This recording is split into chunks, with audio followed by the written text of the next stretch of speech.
പ്രേക്ഷകർക്ക് cricket YouTube ചാനലിലേക്ക് സ്വാഗതം. തിലക് വർമ്മ അദ്ദേഹത്തും ഇപ്പോൾ റൂൾ ഔട്ട് ആയിരിക്കുകയാണ്. T20 3 മത്സരങ്ങൾ ന്യൂസിലൻഡായിട്ടുള്ള പാരമ്പര്യത്തിലും. അപ്പോൾ അദ്ദേഹത്തിന് പുറത്തൊരു സർജറി ചെയ്യണമെന്ന് ആവശ്യം ഉണ്ടായിരുന്നു. അതൊക്കെ നേരത്തെ അറിയിച്ചായിരുന്നു. എന്നാൽ അത് ഇപ്പോൾ BCCI നിർബന്ധമാക്കിയിരിക്കുകയാണ്. ഒരു പരിക്ക് പോലെയാണ് അദ്ദേഹം കണ്ടിരിക്കുന്നത്. കുറച്ച് 3 മത്സരങ്ങൾ മാത്രമാണ് അദ്ദേഹം കളിക്കാതിരിക്കുകയുള്ളൂ. പിന്നെ അദ്ദേഹത്തെ തിരിച്ചു വരുന്നതായിരിക്കും. ഫിറ്റ്നസ് ഒക്കെ അദ്ദേഹം തിരിച്ചു വരുന്നതായിരിക്കും. BCCI സ്റ്റേറ്റ്മെന്റ് വെച്ച് പറയുകയാണെങ്കിൽ അദ്ദേഹം 3 മത്സരങ്ങളിൽ റൂൾ ഔട്ട് ആവും എന്നാണ് അറിയിച്ചിരിക്കുന്നത്. അത് രണ്ടും T20 വേൾഡ് കപ്പാണ്. അപ്പോൾ അദ്ദേഹം കളിക്കുമോ ഇല്ലേ നമുക്ക് അറിയത്തില്ല.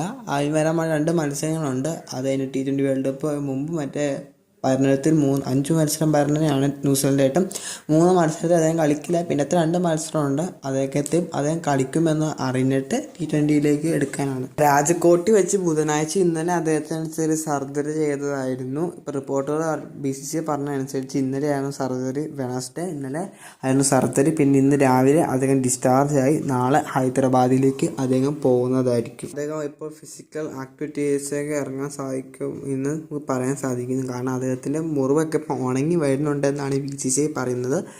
ഇപ്പം മുറിവുകൾ അദ്ദേഹം മരുന്നൊക്കെ വയ്ക്കുന്നുണ്ട്. അതുപോലെ തന്നെ മുറിവുകൾ ഉണങ്ങി വരുന്നുണ്ട്. ഫിറ്റ്നസ് അദ്ദേഹം തിരിച്ചെടുക്കാൻ തുടങ്ങുന്നുണ്ട്. 2-3 കഴിയുമ്പോഴേക്കും തന്നെ അദ്ദേഹം പ്രാക്ടീസ് നെറ്റിനൊക്കെ വരാൻ സാധ്യതയുണ്ടെന്നാണ് ഇപ്പോൾ BCCI അറിയിച്ചിരിക്കുന്നത്. അദ്ദേഹത്തിൻ്റെ പ്രോഗ്രസ് അനുസരിച്ചായിരിക്കും ബാക്കി 2 മത്സരത്തിനെ കുറിച്ചുള്ള T20 കളിക്കുമോ എന്ന് നമുക്കറിയത്തില്ല. 3 മത്സരം റൂൾ ഔട്ടാണ്. അതിപ്പോൾ അറിയിച്ചിട്ടുണ്ട്. 3 മത്സരങ്ങളിൽ അദ്ദേഹം ഇപ്പോൾ റൂൾ ഔട്ടാണ്. ബാക്കിയുള്ള 2 മത്സരത്തിൽ അദ്ദേഹത്തിന് ഫിറ്റ്നസ്സൊക്കെ അറിഞ്ഞിട്ടായിരിക്കും അദ്ദേഹത്തിന് ഇനി കളിക്കുമില്ല നമുക്ക് അറിയാൻ സാധിക്കുകയുള്ളൂ. അപ്പോൾ ഇത്രയാണ് ഈ വീഡിയോയിൽ പറയുന്നത്. നിങ്ങൾ ഈ വീഡിയോ ഇഷ്ടപ്പെട്ട ലൈക്ക് ചെയ്യുക, സബ്സ്ക്രൈബ് ചെയ്യുക, നിങ്ങളുടെ അഭിപ്രായങ്ങളൊക്കെ കമൻറ്റ് ചെയ്യുക. ക്രിക്കറ്റ് യൂട്യൂബ് ചാനൽ സബ്സ്ക്രൈബ് ചെയ്യുന്ന അടുത്തോട്ട് പിന്നെ കാണാം.